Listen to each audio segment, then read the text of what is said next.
This is a good example of what not to do in the landscape. You can see here there's a pretty vast expanse of a bed area in a front yard, but it's in a more of a natural setting. So here in southeastern PA we have a pretty decent problem with deer coming to browse on the plants, and a lot of these plants in here do exhibit deer browsing. You can see right here at the ends of the stems. So we can focus in right, that's an example of a deer browse. Here's another example of a plant that has been browsed and essentially killed by deer. There's 1, 2, 3, almost 4, 5. This is a great example of deer browsing. You can see right here the kind of grayish brown. It almost looks like a really poorly cut branch, but you can see the kind of the rugged edge of the stems of the plants, and the deer just went to town here. Here's another one here, and basically the way that this landscape should have looked is if the right plants were planted here, deer-resistant plants. All this should have been real nice and full, and at this point in the season, with the types of plants that were planted here, should have given the client nice color, a little bit more of an intimate feel in terms of privacy and aesthetics. But the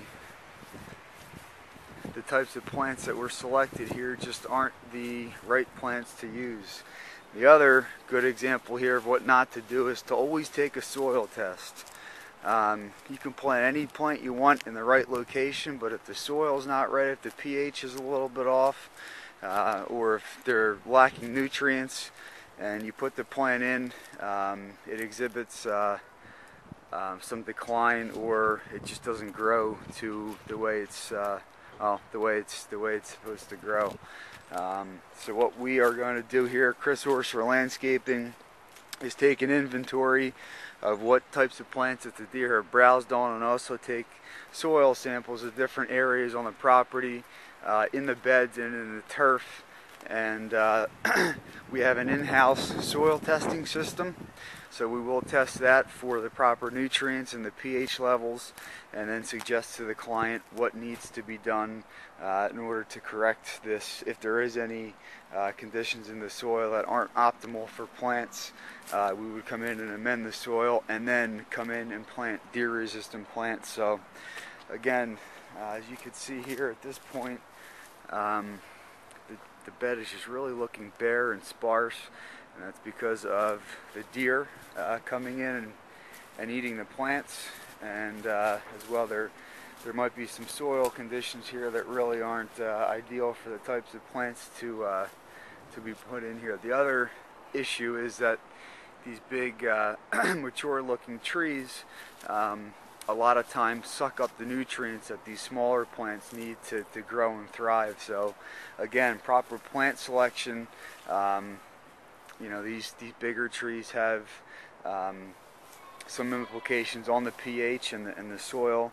So again, we would come in here based on the soil results and amend the soil to where they need be to get these plants growing. And what we're going to do is just come in and, I mean, all these plants have to get ripped out. You can see here another one, just a great example of a deer browsing on the plant, and this is what it looks like when the deer browses on a plant right here. So if you have any concerns and issues about deer browsing on your plants, or if you think your plants haven't browsed, give Orser Landscaping a call, and we'll gladly come out to assess your plants.